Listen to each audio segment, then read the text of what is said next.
And good morning, everybody, and welcome to the Most Important Conversations Meditations. We host these meditations Monday through Friday each week.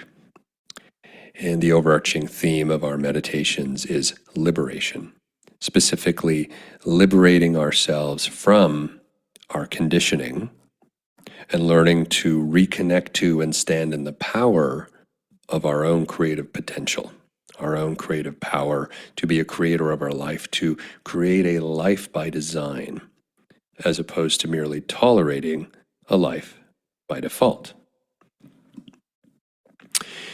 And before each meditation, we have a short talk, and the talks are derived from our main ontological creative program called Whole Life Architecture, where participants in the program are learning how to be creators of their own life by design so that they're no longer living a life inside of their conditioning. Your conditioning is the way of being that you were taught who to be, how to be, and why to be by your friends, family, and community. And essentially, you end up living a life that is someone else's life and not your own life. And so that is Whole Life Architecture. If you'd like to find out more about it, you can go to tmicglobal.com and learn more about it. We'd love to have you join us. It's a live interactive workshop that's every week where you're journeying with other people who are learning how to become powerful creators of their life by design. We've been speaking this week about paradigms and how our paradigms or our worldviews are shaped by our belief systems and then reinforced by our perception. And we can change as creators our belief system, and we can also create our perception by design, which would change our worldview and would change our paradigms.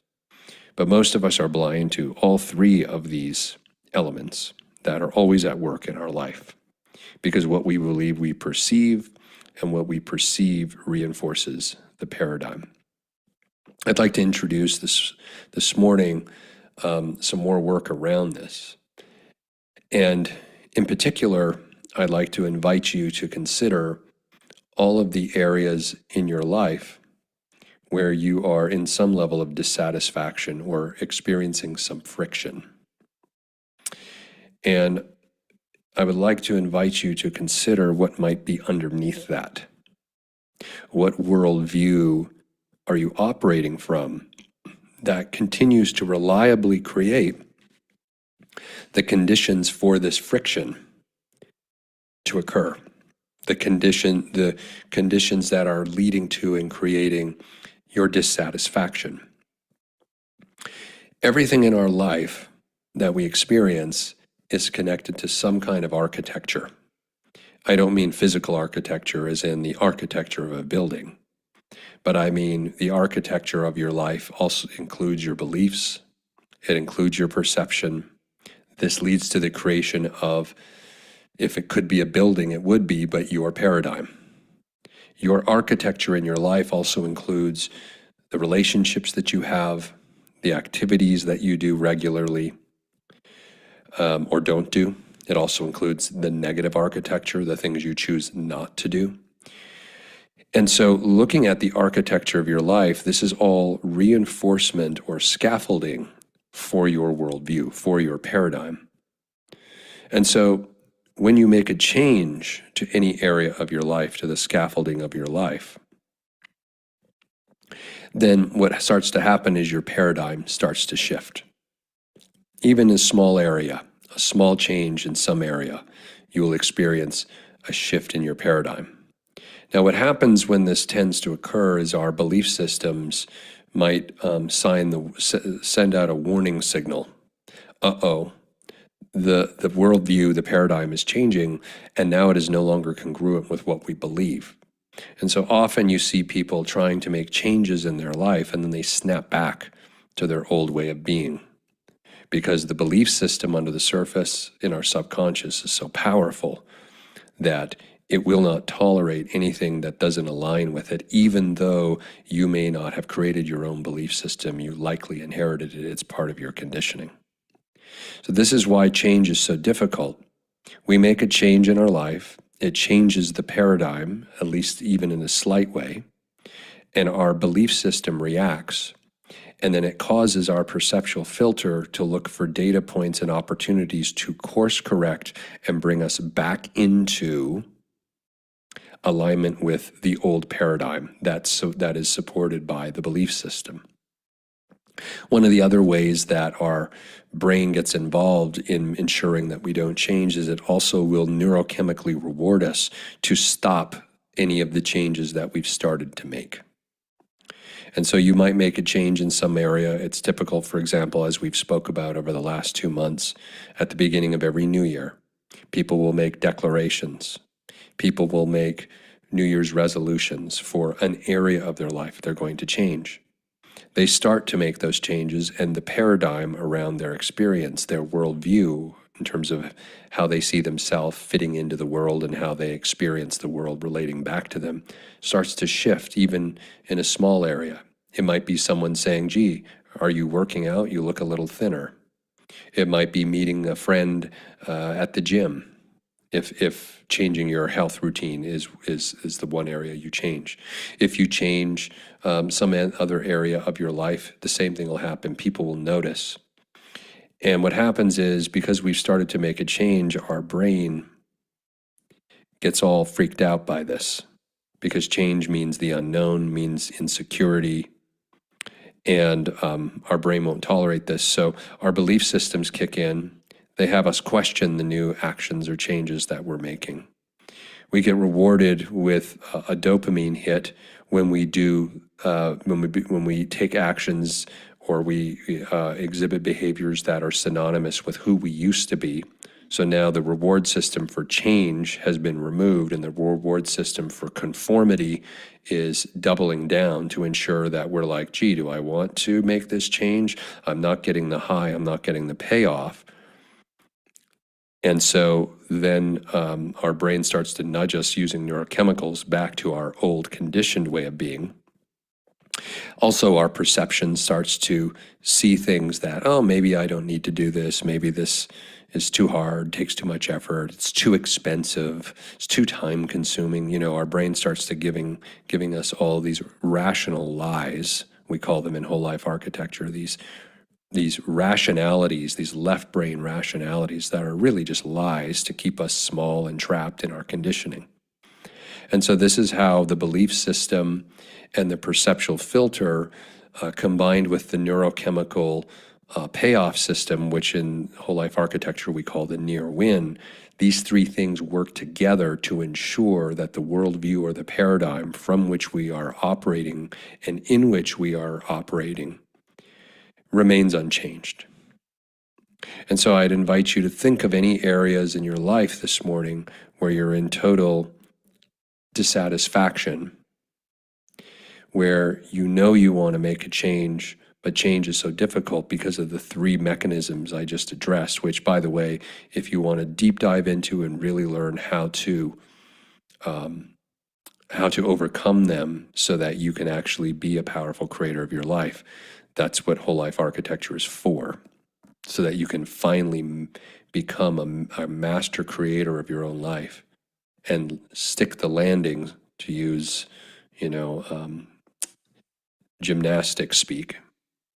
If you want to stick the landing in your life, that's what whole life architecture is for. But just for this morning, begin to become aware of those areas where your paradigm, where your worldview, where maybe you are in some area of dissatisfaction and you've tried to make a change and you found yourself snapping back into that old paradigm, that old worldview, which is keeping you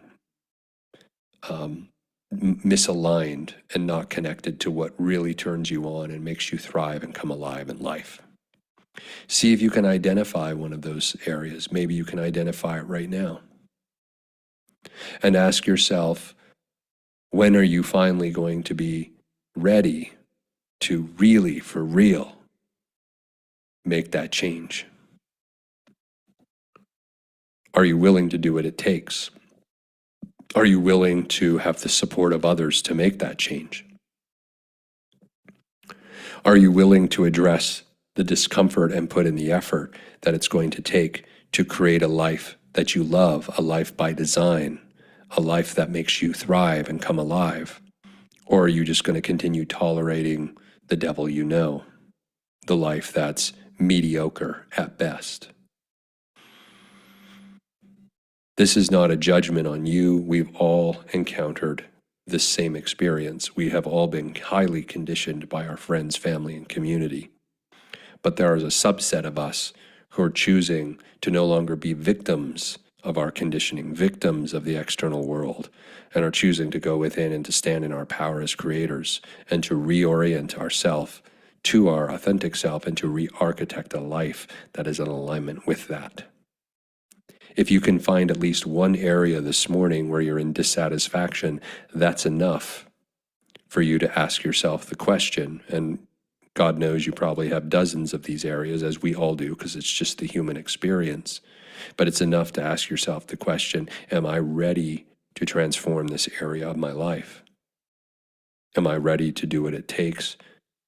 Knowing that if I'm ready to do what it takes, it always takes less. And it especially takes less if you're in a container that is holding space for you and rooting for you and journeying with you and learning together. And that's what whole life architecture is all about. So I'd like you to just hold that awareness, hold that thought that maybe emerged for you when I asked the question of that area of your life where you're in dissatisfaction, and just let it be for a moment. There'll be plenty of time for you to take action after the meditation this morning, but just be aware that you are worthy, that you do have power as a creator to create the life that aligns with your greatest passions, your greatest sense of calling and purpose, your greatest desires, your thriving. That is available to you. We're going to move into a watcher-observer meditation now this morning. A watcher-observer meditation is a powerful technique that we teach in our meditations so that you can distinguish yourself from the outer world and not be conflated. It allows you to be in the world but not of it. Being the watcher-observer allows you to practice a technique that allows you to observe what's going on in the office, in your home, at school, on the street, without being a walking, habituated, unconscious reaction to everything, but instead being almost like a Zen-like monk who's able to observe it without reacting, like a Jedi. You're in the world, you're participating, you're walking around, you're going to work, you're in relationship, you're doing the things that are in the world, but you're not operating in the of the world mentality, the of the world behaviors, the of the world energy. You are in the world but not of it. The observer-watcher meditation helps to create that distinction. Suddenly you can see and observe the world without feeling compelled to react to it. There's a spaciousness that is introduced between the in and the of the world. You can be in it, and then there's a space, and then there's what's the of the world dynamic, which you are not participating in. The observer-watcher meditation introduces you and gives you an experience of the space, of the ability to watch, observe, and not engage, not participate, not chase, not react. And so this technique will keep you calm, will keep you measured, will keep you in a state of creativity so you can pivot and you can adjust and you can create on the fly in any situation versus being a reaction from habit. That's what the in the world, of the world distinction and the watcher-observer meditation helps you sit in the middle of. So be in a comfortable position, taking a few deep cleansing breaths. And your mind is going to think as you close your eyes. It's going to think thoughts because that's what it does. You don't need to attend to these thoughts. You don't need to obsess over them. You don't need to act on them. Just observe them. Watch them come in and out of your awareness like clouds drifting in and out of your awareness on a blue summer sky day. Let those clouds drift in and out, those thoughts drift in and out. Same with your emotions. As your thoughts come in, you might have thoughts around planning. You might have thoughts about things you need to do on your checklist, thoughts about what you should do, thoughts about what someone may have said yesterday. Whatever your thoughts are, often there's an emotion that is activated with them as well. The emotion is trying to guide us closer to our authenticity and away from what doesn't align with us. But we don't know that. We practice that in whole life architecture in a module called emotional sobriety, but most people are not emotionally sober. But your emotions follow all your thoughts. So you may have emotions as your thinking is happening today while you're trying to be the watcher observer and not chase your thoughts. You may have emotions arise. Let them rise and fall like waves in the ocean. Don't repress them, don't suppress them. Feel them and then let them dissipate. But don't let your thinking mind ruminate on the emotions and then ruminate on the thought that triggered the emotion and then find yourself in this whole story. Don't chase the thoughts. Don't chase the emotions. Don't attend to them. Observe them, watch them, and let them move in and out of your awareness. And for the next few minutes, we'll practice this. And as you practice this skill over and over, it becomes easier and easier. Suddenly you find that you have an empty, peaceful mind for long periods of time. You can be in the office, you can be shopping, you can be on the street, you can witness everything you witness in your life right now, but something's different. You're not reacting. You're not feeling compelled to get involved. There's a space between you and the what happened.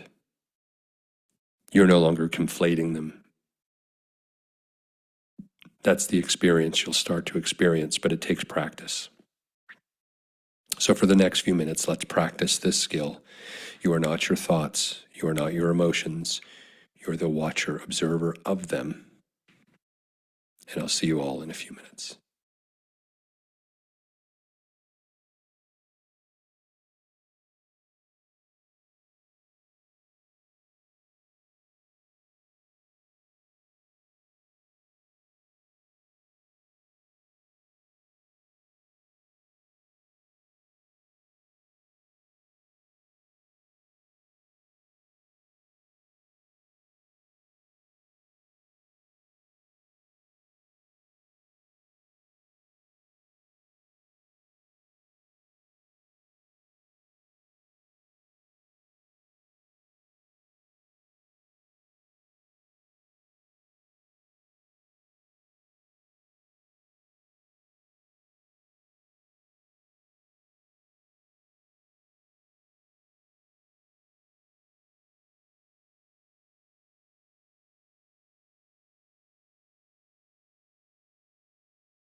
And welcome back, everybody.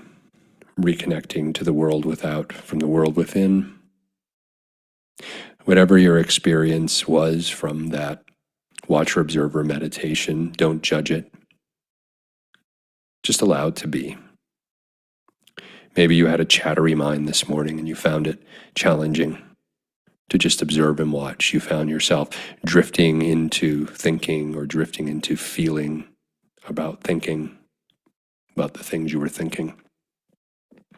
That's fine. Whatever periods of time throughout this meditation you were able to have an open mind, have a clear mind. Whatever amount of time you were able to do that is perfect. Next time it'll be longer, and then longer again after that. And then eventually you'll be able to be a watcher observer of your thoughts and emotions for the entire period. And then eventually for hours. And then eventually it's how you'll be living your life. At peace, calm, watching, observing, able to respond as an act of your own creative intention, as opposed to being in reaction. Just know that as you do this, you are titrating your capacity to be a watcher and observer more and more and more, which is creating more and more space between the in and of the world dynamics. Suddenly you find yourself thriving in the world and never being pulled down by the of the world mindset, the of the world energy, the of the world dynamics that are at work. So I want to wish you all a wonderful day. And tomorrow we will continue with our meditations, including we'll be deepening the conversation more about paradigms, beliefs, perception, and also we'll be doing a neurosculpting meditation, a guided meditation tomorrow. So we'll see you all then. Have a great day.